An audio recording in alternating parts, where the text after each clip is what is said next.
why it is that Chicago's not willing to do what it needs to do in order to clean up those streets. I mean, for goodness sakes, if you listen to Mayor Johnson, Brandon Johnson, out there with his rallying call over the weekend, you'd think he's trying to head towards, I don't know, some kind of serious, major, significant conflict.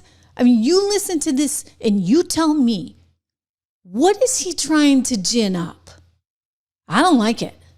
Are you prepared to defend this land that was built by slaves, a land that was built by indigenous people, a land that is built by workers? Are you prepared to defend this land? The people united will always prevail. I need you all to stand firm, to stand strong. If this president decides to continue to break this Constitution. I mean, woo, what is he trying to say? Like, I need you with me. We're going to stand firm. For goodness sakes, we're certainly not going to welcome any more police help. What do we want with police? Who needs to clean up this city? South side of Chicago, I beg to differ. You know what? It's not a safe place. It's just absolutely not a safe place. And yet this idiot's out there upping the ante every chance he gets. Still, we take these threats seriously, and we find ourselves in a position where we must take immediate, drastic action to protect our people from federal overreach.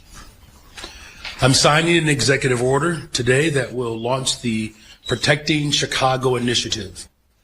This is a project that builds on the months of preparation that we have done, that has led up to this very moment. Protecting Chicago will ensure that every Chicagoan knows their rights, that every single family is prepared, and every part of city government is directed to protect the people of Chicago from federal action.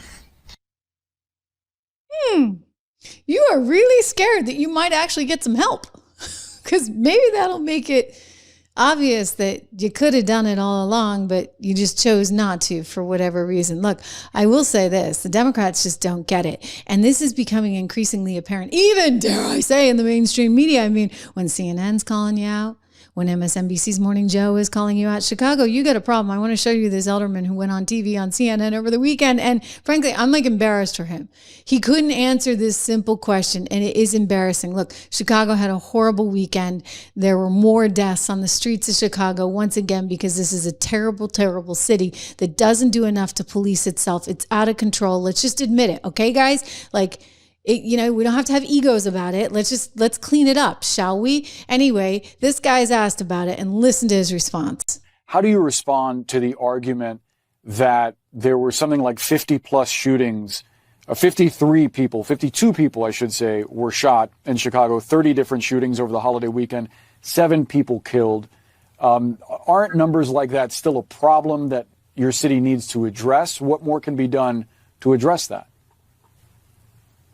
Well, I think that what we need to do is we also had a mass shooting in a Catholic school. We also have had many instances where the administration. Okay, so already, right away, what do we see? He's going out to Minneapolis because he wants to deflect from what his own challenges are there. The question was about Chicago, buddy boy. You are in Chicago. You are a Democrat up in Chicago. Answer the question. Has really escalated, exacerbated the violence in our country, in our cities.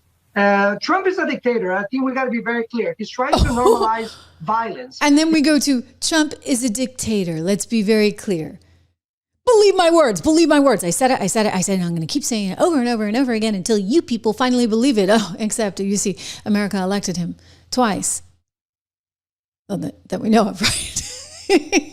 I mean, and not to mention, we're talking popular vote. We're talking the Electoral College. And I guarantee you, if the election were held again today, they'd elect him again. Okay, buddy boy? So listen up. It's not a dictator. He's offering you help in Chicago. Sometimes part of being able to help oneself is knowing when to take help from others. He's trying to normalize military deployment in American cities like LA, DC, Chicago, and many others to come. But what we have not seen is really a systemic investment that will actually address the core issues. I had shootings in my ward. One of them was a tragic shooting of an unhoused neighbor. So the Trump administration is saying that they're going to address the issue of unhoused residents by putting them in jails, in concentration camps. concentration camps? I mean, it's beyond irresponsible, and it kind of annoys me that this CNN guy just sits there like, oh yeah, I'm just going to listen to it, whatever. Let this guy have his moment in the sun, but he's an idiot. He doesn't belong on TV. It's irresponsible to put him on TV, and it's more irresponsible not to correct him when he's using rhetoric that frankly is divisive, destructive, and wrong. I mean, even Morning Joe is coming around to recognizing that Chicago has a problem. And by the way, the Democrats have a problem. If you're going to sit there and look at us and tell us, oh, there's no crime issue in DC. Oh, there's no crime issue in Chicago. Oh, there's no crime issue in LA. Oh, there's no crime issue anywhere that there is a Democrat mayor, then we're going to be able to see through that. And the Democrats are going to be backed into a corner. It's actually brilliant politics. They're going to be backed into a corner where they are stuck saying, oh, there's no problem here. And people are like, wait a second, I'm afraid to go out on the street. I'm afraid of carjackings. I'm afraid of, I'm afraid for my own personal safety. That's the reality of living on the south side of Chicago right about now. Listen to Morning Joe. Even they are like, enough. Enough is enough is enough. Concern is you have leaders in Chicago that see this, as you say. We've been reading about this for years now. Every weekend, and maybe crime has gone down. But, we had the mayor of Chicago on last week saying, oh, we don't need any more police officers. Police officers aren't the answer. No police officers. I think he said no 5 times. You look what's happening this weekend. You look so, I actually think that J.B. Pritzker should do something radical. I think he should pick up the phone, call the president, and say, and I know, you don't have the constitutional authority to deploy the National Guard here, and the police might too. You can do that in D.C. You can't do that in Chicago. But let's partner up. These are the most dangerous parts of my state. We would love to figure out how to have a partnership that's constitutional, that respects the sort of balance of federalism between the federal government and the state government. And let's work together to save lives. Because right now, just hey, nothing to see here moving along. No problem here. Hey, Donald Trump, we don't need you. And, the mayor talking about we're going to protect people's dignity in our city. Well, protect their lives. That's protecting their dignity. It would be radical for us to figure out a way to actually do what I've been saying from the very beginning on Washington. And that is seeing politicians creating partnerships that protect their people. Yeah.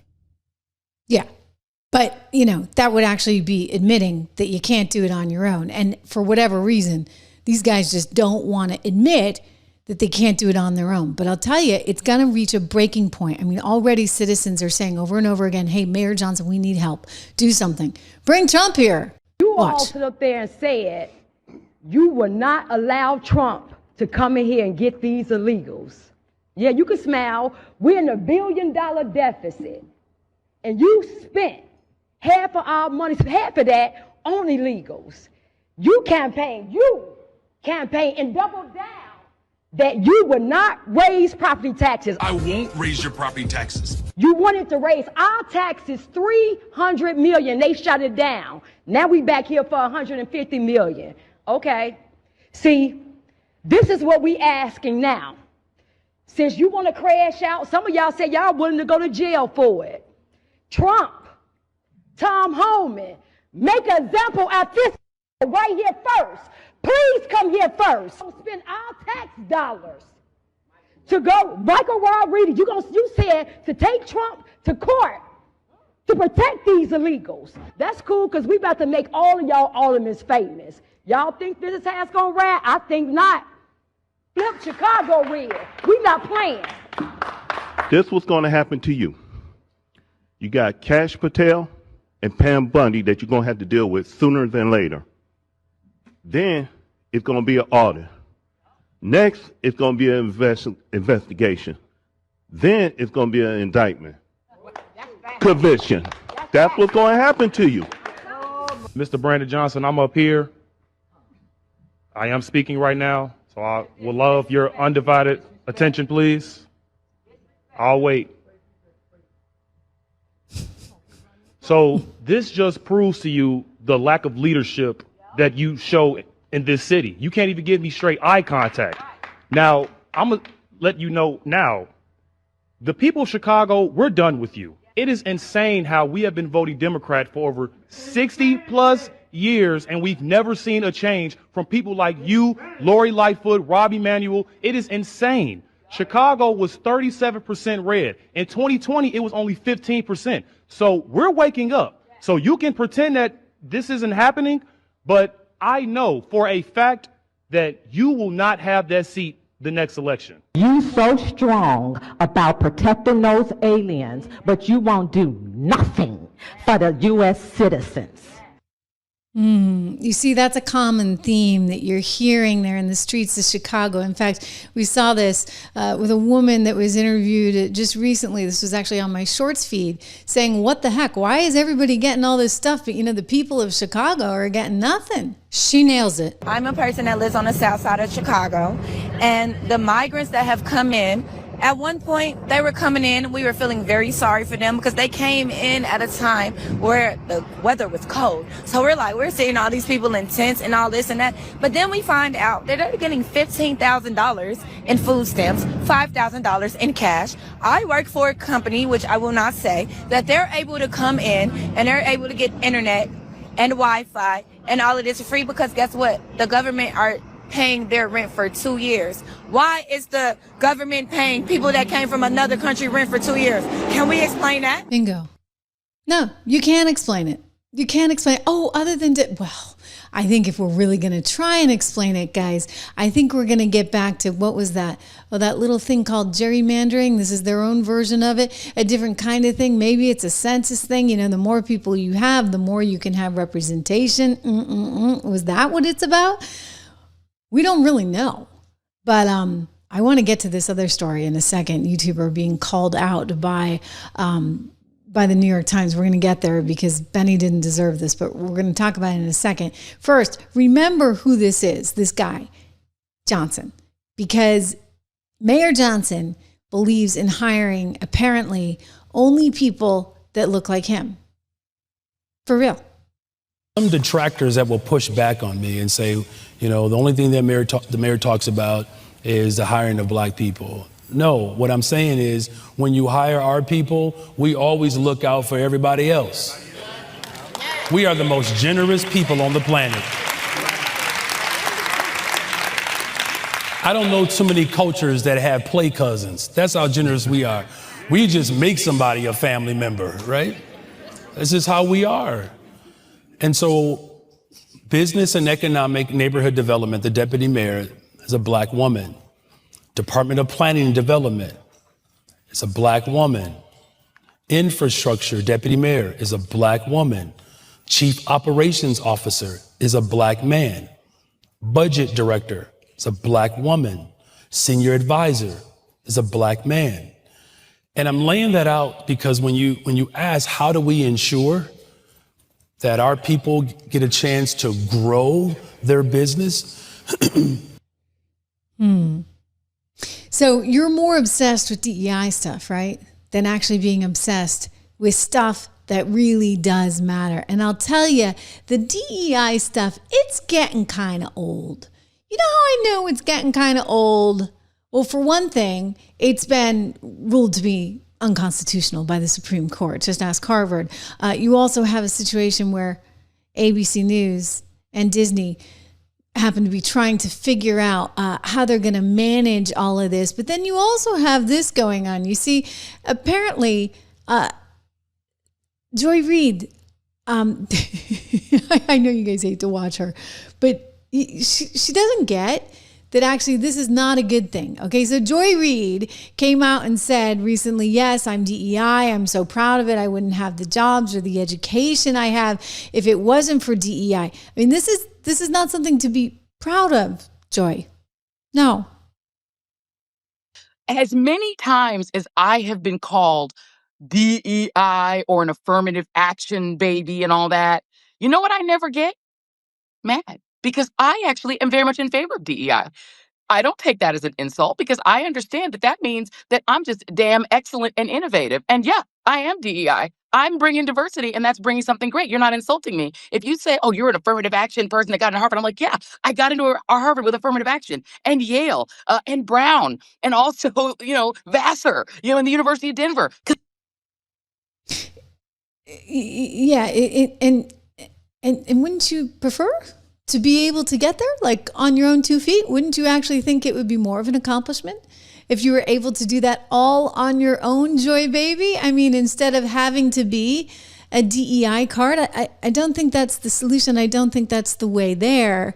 But, you know, this is the same lady who thinks that she used to work at Sesame Street, which I got to tell you, you know, she was probably right on when she referred to MSNBC being just such a wonderful, wonderful place because it was like Sesame Street. And I was like, oh, you know, for once, you know, she may have actually gotten it right. So when you look at, say, what's happening in Chicago right now in this focus that feels very antiquated on things like DEI that we're trying to get away from, instead, we just want reality, right? We just want a chance for Americans to succeed in their own right, on their own merit. It doesn't need to be just because you check a few boxes. No.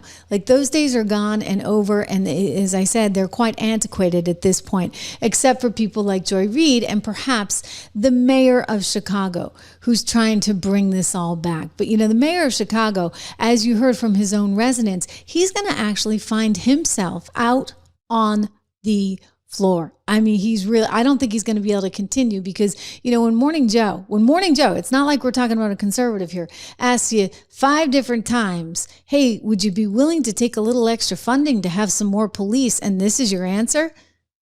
It's game over. So let me ask you, Mr. Mayor, those all sound like great programs. I'm curious, would you also like to get federal funding to help put 5,000 more cops on the street in Chicago? Would that help drive down crime? Well, look, policing by itself is not the full strategy. No, I understand that. You've talked about the other things you want, and I said those are good and important programs, but I'm asking also, would 5,000 more police officers on the street in Chicago be helpful to go along with all of those social programs that a lot of cities are engaging in and having success with? Well, look, here's the best way I can put it, Joe, is that in the 90s when I was in high school, we had 3,000 more police officers and we had 900 people being murdered every single year in Chicago. It's just not policing alone. Of course, we want more detectives. I know it's not policing alone, but I know it's not policing alone. You've told me everything else you want. I'm curious, and this does come down to an ideological difference between people. Do you believe that the streets of Chicago would be safer if there were more uniformed police officers on the streets of Chicago? I believe the city of Chicago and cities across America would be safer if we actually had, you know, affordable housing. Look, okay, I'm not saying that that's not the question I asked. My question is, and I just need a yes or a no, do you believe the streets of Chicago would be safer if you got all of those other extraordinary programs put back into place, which do have a history of being successful, if that's complemented by having 5,000 more cops on the streets of Chicago? I don't believe that we should narrow it down to just police officers, Joe, is what I'm saying. That is an antiquated approach. I'm saying we've invested in detectives. Mr. Mayor, are you hearing what I'm saying? I'm agreeing with you that all of these other social programs are extraordinarily important. I just need a yes or a no, and then this will be the last time I ask. If you get all of those other social programs that 800 million that New York City does, Los Angeles, other people do with great success, would an additional 5,000 cops on the streets in Chicago help complement those programs to make Chicago safer? Look, we are working hard to make sure that our police department is fully supported. I don't believe that just simply putting out an arbitrary number around police officers is the answer. What I'm saying is policing and affordable housing. It's policing and mental and behavioral health care services. It's policing and youth employment. It's a full package. Of course, we want to make sure that our police department is fully supported. That's why I've invested in our Detectives Bureau, because what we have seen in the city of Chicago when we saw solve crime, it acts and serves as a deterrent. It's policing and all of the other efforts that we're doing. Here's the last thing that I'll say to that. The federal government could work stronger to coordinate with my police department to get guns off the streets of Chicago. We've seen these coordination efforts work. Just a couple of weeks ago, the ATF working with my police department, we removed over 150 guns off the streets of Chicago that were trafficked in through Mississippi and Indiana. No one is saying that police officers don't play an incredible role in driving safety. They play an absolute pivotal role in that. But we have asked law enforcement to do too much. Police officers are being asked to be social workers, counselors. What I'm simply saying is, if we're going to build safe and affordable cities across America, the one thing that safe communities all have in common, they invest in people. We have a poverty issue in the city of Chicago and cities across America. Police officers alone will not put food on the table. Police officers alone will not guarantee a high quality education. Police officers alone won't drive down unemployment. We need all of it. The President of the United States of America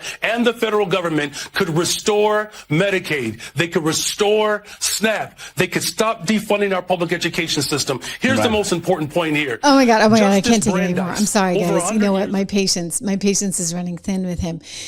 Don't look a gift horse in the mouth. The president is offering federal funds to help police the streets of Chicago. Your people want it. Your people need it. Mayor Johnson, get away from the DEI stuff. Enough with it. You know, you've been listening to Joy Reid too much. And I'm sorry, but you know, there's a reason she's not at MSNBC anymore. And it's because the woman actually wasn't that bright, couldn't think for herself, and actually prides herself on being a DEI pick and having worked at the equivalent of Sesame Street. No joke. Watch. Of MSNBC ever was not just a channel for a lot of people. It was a lifeline in a world in which every other network was either on the one hand, on the other hand, or right wing.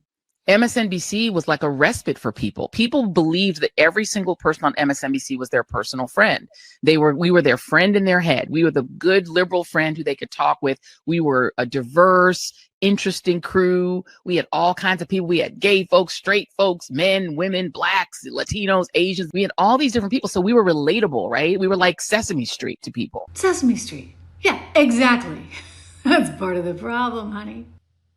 Really, it is. I mean, so you have a group of people that are so stuck in a particular mindset, whether it be the Joy Reids of the world, whether it be the Brandon Johnsons of the world, whether it be, frankly, the Michelle Woos out in Boston or Karen out in LA. I mean, you guys got to recognize what's actually going on. And you would think you'd want to keep your community safe.